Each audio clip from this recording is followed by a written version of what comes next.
आता हा प्रश्न आहे, घातपात आहे का? मला सुद्धा शंका आहे की कदाचित हे घातपात असू शकतं का, तर हे पुढच्या काही स्लाइड्स मध्ये मी आपल्या सर्वांना सांगतो. आता याच्यामध्ये आम्ही जेव्हा हा रिसर्च करत होतो, चर्चा करत होतो, ते एक सिक्युरिटी एरियामध्ये काम केलेला व्यक्ती, माजी अधिकारी, तो माझ्याकडे आला. त्याने मला सांगितलं, तुला इस्रायल माहितीये का? मी म्हणलं माहितीये. तुला मग मोसाद माहितीये का? म्हणलं माहितीये. मग त्याचं काय? ते म्हणले हे पुस्तक बघ. मी म्हणलं बर, मग या पुस्तकाचं काय? ते म्हणले त्या पेजवर तू जा आणि त्या पेजवर एक लाईन आहे, ती लाईन तू त्या ठिकाणी वाच. ती कुठली लाईन आहे? ती ही लाईन आहे. आता डेगन नावाचा जो माणूस आहे तो एक एजंट आहे. एजंट म्हणजे कोण? जो एखाद्या व्यक्तीला असॅसिनेट, नाहीतर एखाद्या व्यक्तीला मारायचं असेल प्लॅनिंगली, तर हा तो डेगन नावाचा एजंट आहे. त्याचं सगळ्यात उत्कृष्ट पद्धत मारायची काय असते त्या डेगन नावाच्या पुस्तकात दिलेलं आहे की sometimes it's most effective to kill the driver and that's that. त्याचा अर्थ की एखाद्या व्यक्तीला आपल्याला जर मारायचं असेल तर सगळ्यात सोपा मार्ग कुठला असेल तर त्या व्यक्तीचा जो चालक आहे त्याला जर आपण मारलं तर विषय संपला. आता गाडीत असेल तर ड्रायव्हर, मोटरसायकलला असेल तर रायडर, आणि विमानात असेल तर पायलट, असं म्हणायला काय हरकत आहे. पुढं आता घातपात, आता ही राज्यभरात चर्चा आहे. ह्याच्या खोलात जावं लागेल, ह्याच्या डिटेलमध्ये जाऊन माहिती घ्यावी लागेल, रिसर्च करावं लागेल. पण माझा काका गेलाय, आमचा दादा गेलाय, महाराष्ट्राचा एक फार मोठा नेता गेलेला आहे. तर ही घटना लाईटली घेऊन चालणार नाही. एखादी गोष्ट इकडे तिकडे झाली, आपण इकडे गेलो तिकडे गेलो, कुणी काय केलं, ह्यानी काय होणार नाही. आम्हाला जोपर्यंत ह्याची उत्तरं मिळत नाही तोपर्यंत आम्ही शांत बसणार नाही. आता ह्याच्यामध्ये आदल्या दिवशी 27 जानेवारीला रोजच्या वेळेपत्रानुसार दादा संध्याकाळी, म्हणजे जेव्हा कॅबिनेटच्या बैठका झाल्या, दादा म्हणाले होते अधिकाऱ्यांना की 4-5 तास मी माझी कामं करेल. काही अधिकारी मला, माझ्या पार्टीतले काही अधिकारी भेटणार आहे आणि काही नेते भेटणार आहेत आणि काही कर्मचारी भेटणार आहेत, त्यांच्याशी मी चर्चा करेल आणि मग मी मुंबईला जाईल, असा दादांचा त्याच्यामध्ये त्या ठिकाणी अंदाज होता. ताफा सुद्धा लागला होता. एक फार मोठे नेते दादांना भेटण्यासाठी येणार होते, ते वेळेत येणार होते, पण उशीर झाला. ते उशिरा आल्यामुळे आणि चर्चा उशीरपर्यंत सुरू राहिल्यामुळे दादांचा वेळ त्याच्यामध्ये गेला आणि 5-5:30ला जे दादा गाडीने जाणार होते ते गाडीने जाऊ शकले नाही. त्यांना पर्याय राहिला नाही, त्यांना विमान बुक करावं लागलं आणि म्हणून 7:13 म्हणजे संध्याकाळी दुसऱ्या दिवशीचं विमान हे आदल्या दिवशी म्हणजे 27 तारखेला तिथं बुक झालेलं आपण बघितलं.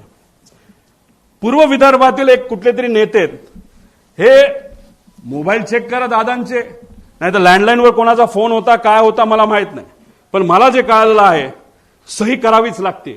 फार महत्वाची फाईल आहे. आणि मग ती फाईल कुठे हे जेव्हा बघितलं गेलं, ती फाईल घरी नव्हती, ती फाईल मंत्रालयाच्या कार्यालयामध्ये होती दादांच्या. दादा कुठलीच फाईल मोकळी ठेवत नाहीत, पण अचानक ती फाईल तिथं होती. मग ती दादांनी बोलवली. बोलवण्यात येण्यात मुंबईचं संध्याकाळचं ट्रॅफिक तुम्हाला माहिती आहे. ती फाईल पोहोचूस तर वेळ गेला. वेळ गेल्यानंतर ती फाईल आली. पण एक मोठा नेता आपल्या पक्षाचं बोलत असेल तर सही तर करावीच लागेल. आणि मग दादांनी ती सही केली. ती फाईल यूज तर सही करूच तर त्याच्यामध्ये दुर्दैवाने त्या ठिकाणी वेळ गेला. आता ह्याच्यात खोलात जर जायचं असेल, कारण आमच्या पण ओळखी तिथं आहेत, आमच्या पण जीवाची माणसं आहेत.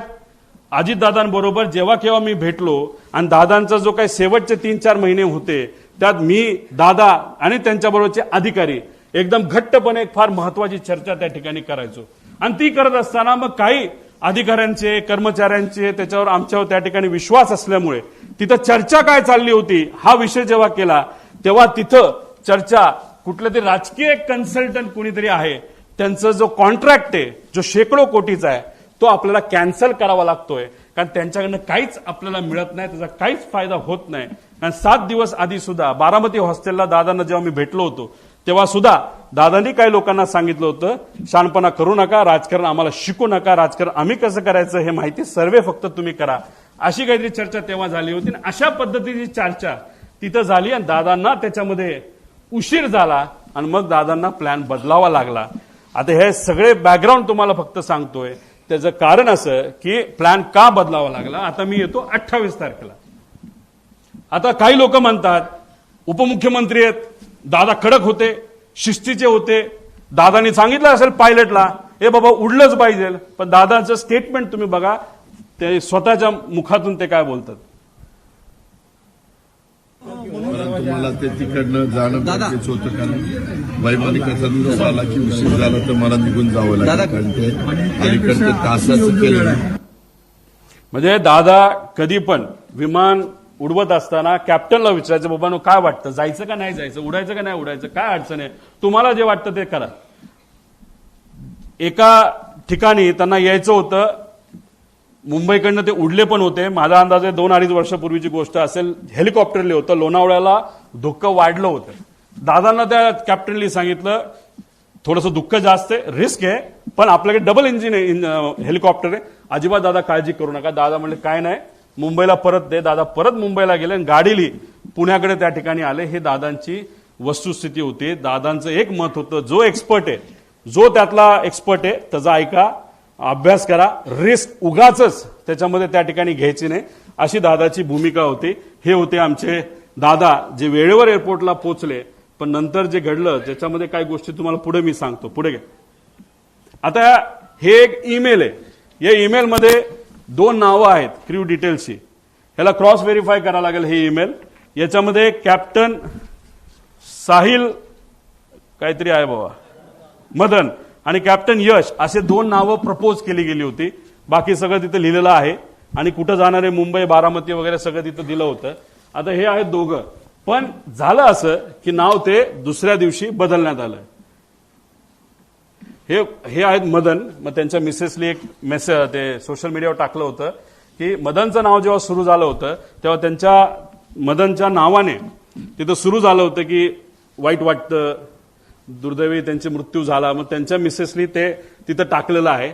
आता हे दोघांची नावं होती, पण मग हे त्यांना त्या ठिकाणी नियुक्ती झाली, म्हणजे पाठक आणि कपूर यांचं नाव तिथं आलं. तर मग आमचा विषय आहे, आणि कधीच तुम्ही बघितलं असेल कपूरचे कुठला तरी मित्र कुठेतरी बोलत होता की बाबा नो कपूर आदल्या दिवशी बाहेरून आला होता भारताच्या, तो उडवणारच नव्हता, पण मग त्याला अचानक सांगितलं आणि मग त्याने उडवायला घेतलं विमान, असं तुम्ही कुठेतरी ऐकलं असेल. तर मग आमचा प्रश्न असा आहे की मग टेक ऑफ पूर्वी मुख्य पायलट हे का बदलले गेले आणि मग का